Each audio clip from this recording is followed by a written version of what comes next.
Básicamente, cuando se hizo la Constitución de Montecristi, se puso un especial énfasis en decir que Ecuador era un Estado ya no de derechos, sino de derechos. Y se supone que el Estado es garante de estos derechos. Entre esos el derecho a la vida, el derecho a la seguridad. Y esos derechos, en el caso de David, han sido vulnerados, en el caso de su familia han sido vulnerados, porque otro de los derechos que tenemos es el derecho al acceso a la información. Y a la familia de David se le negó el más básico acceso a la información. Y cuando yo los escucho y hablo de esto, hay una parte de mi cerebro que me dicen que es el hemisferio que habla de la razón, empieza a pensar en todas estas cifras y las responsabilidades involucradas. Pero el otro hemisferio no puede evitar conectarse con la emoción que se siente en esta sala. No puedo evitar conectarme porque de alguna manera mis hermanos y yo sabemos lo que es sentir una pérdida y no tener respuestas, y que nos mientan, y que nos engañen, y que nos oculten la verdad. Y esas son heridas que nunca cierran. Esas son heridas que nunca cierran. Pero uno esperaría que ya a la vuelta del siglo XXI, con la tecnología y los avances, eso baje. Nicole hablaba de cómo se han disparado las desapariciones en el mundo, pero normalmente también el gran volumen de desaparición se da en países en guerra, en graves conflictos, o en países muy grandes, donde la movilidad es enorme, como la India y demás. Ecuador es un país pequeño. Ecuador es un país con fronteras, con procesos migratorios que se registran entradas y salidas. Ecuador es un país ahora lleno de cámaras que nos identifican hasta en lo que no queremos. Y ya vimos recientemente que en lugar de usarlo para temas de justicia, el espejo de esas cámaras está en la Senaín. Uno dice, en un país como Ecuador, ¿cómo puede haber una cifra tan alta de desaparecidos? Y que además no se haya iniciado ya una especie de fuerza de trabajo para tratar este tema que es terrible y doloroso para una parte importante de la comunidad ecuatoriana. Porque cuando alguien desaparece, no solamente afecta a sus familiares directos, sus amigos, sus colegas, la familia extendida, toda la comunidad se ve afectada, se ve golpeado. Y es una responsabilidad del Estado, de un Estado que ha dilapidado enormes sumas de dinero. Ya veíamos, yo recuerdo, los gastos del ministro Serrano en caballos, en chalecos, en una serie de causas que nunca han sido debidamente investigadas, que no tengan la capacidad de armar un Excel con todas las denuncias presentadas y por lo menos monitorear las personas que ya se encontraron, las que no se han encontrado, que no tengan la capacidad de destinar personal y recursos, ya ni siquiera para la investigación policíaca, por lo menos para el manejo de cifras. Porque en el manejo de cifras podríamos por lo menos vislumbrar qué porcentaje de gente se puede considerar como adolescente o un joven adulto, hombres, mujeres, porque se pueden ver patrones el momento que usted simplemente con agregar las cifras, porque cuando se agregan las cifras y se ubica la geolocalización, se puede ver además desde dónde desaparecen más o menos personas. Y todas estas son responsabilidades para el Estado y les aseguro que cuesta menos hacer eso que muchas de las campañas de publicidad multimillonarias que se han hecho en los últimos años para cacarear huevos que no se pusieron. Estamos ante una indudable responsabilidad del Estado.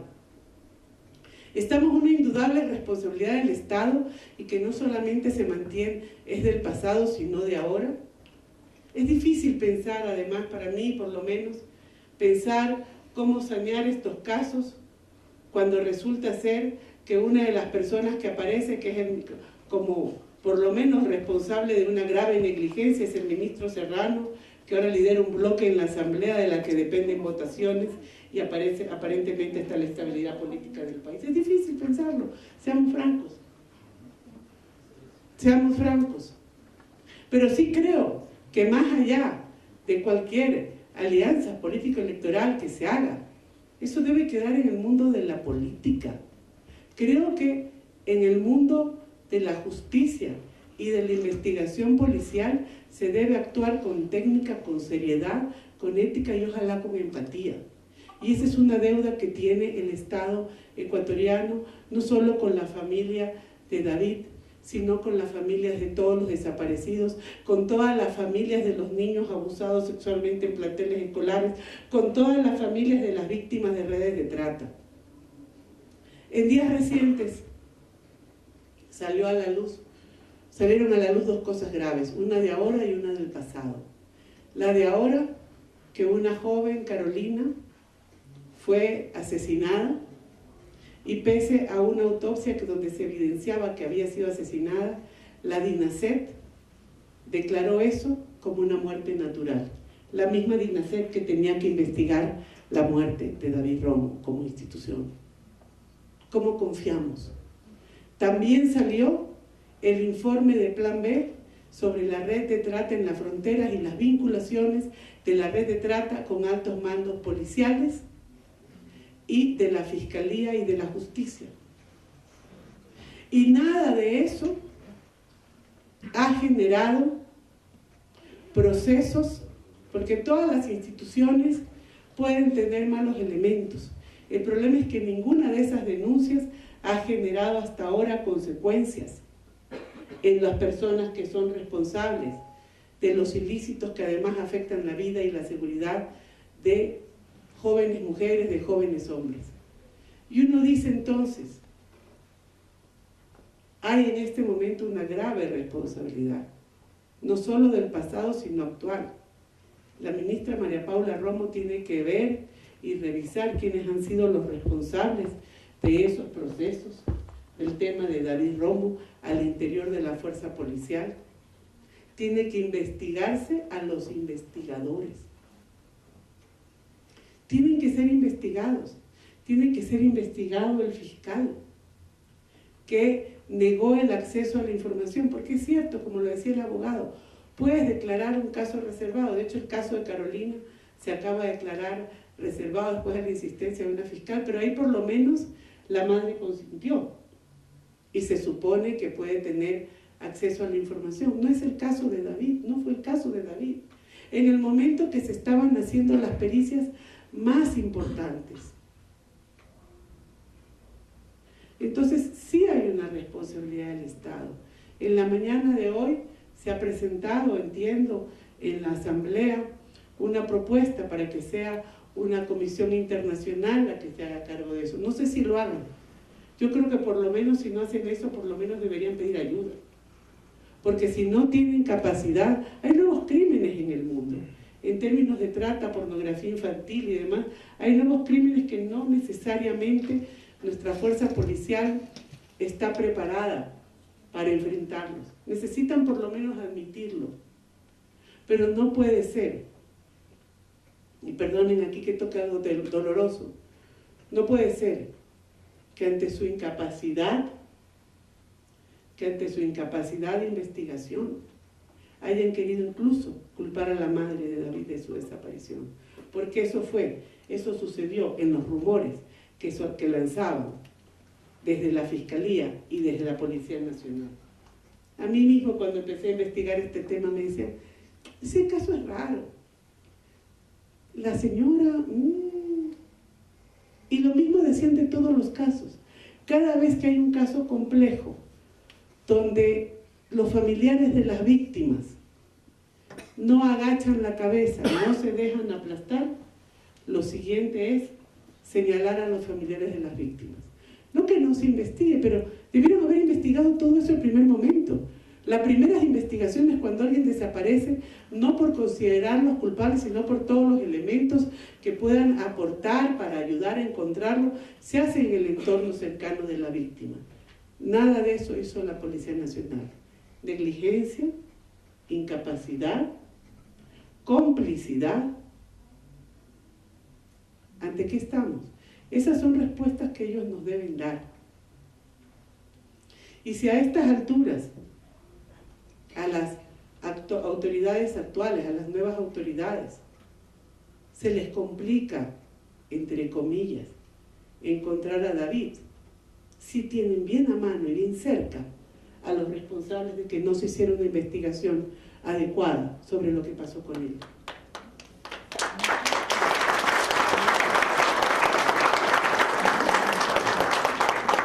Y quizá el momento que se empiecen a tirar de esos hilos, se encuentren también la manera de tirar el hilo también para saber qué pasó con David. No sabemos. En este país son demasiados desaparecidos. Yo he estado investigando por diferentes razones, no solo este tema de los desaparecidos, también de las redes de trata, también del tema de los abusos, pornografía infantil y demás. No sabemos ni siquiera si hay puntos comunicantes entre unos delitos y otros. No sabemos si las mafias que hacen unas cosas hacen otras. No sabemos porque ni siquiera en el caso de David se trató de manera conexa todos los delitos que tenían que ver con su desaparición. Imagínense peor hacer un mapeo de lo que tiene que pasar, porque los casos tienen que ser investigados individualmente, pero también lo mínimo que deberían hacer es una fuerza de trabajo para que vea si hay puntos en común entre unos casos y otros. Pero no sabemos.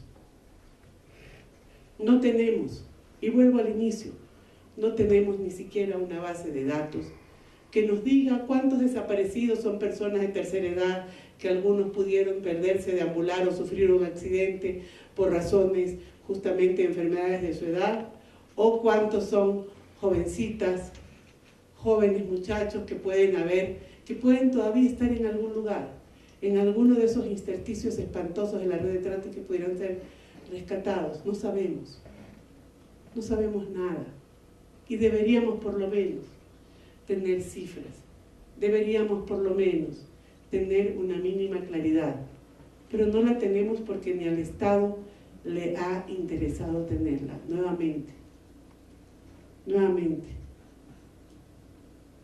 ese primer paso por lo menos de agregar la información, ni siquiera eso existe. Duele, a uno le duele tener que señalar graves falencias de la Policía Nacional, pero alguien debería investigar qué es lo que está pasando también con la DINASAT. Creo que está muy bien que los ministros del Interior se dediquen a la política que tiene que ver con la estabilidad interna del país, pero la primera tarea debería ser la seguridad de todos y cada uno de nosotros. La policía debe estar para garantizar que los jóvenes como David aparezcan o se sepa qué pasó con ellos. No únicamente para golpear a los jóvenes internos en Guayaquil que reclaman porque ni siquiera les dan la comida a pesar de que se las cobran en los hospitales. No tengo más que decir. Nuevamente suscribo las palabras de Nicole. Creo que me es muy difícil desconectarme y hacer una exposición racional sobre este tema. Es muy difícil. Y solamente puedo decir que dentro de todo esto guardo un respeto, un enorme respeto, sobre todo por la madre de David. Yo soy madre. Yo no puedo imaginarme peor pesadilla. O sea, no puedo imaginarme peor pesadilla que la que ella ha vivido y sigue viviendo hasta ahora. Muchísimas gracias.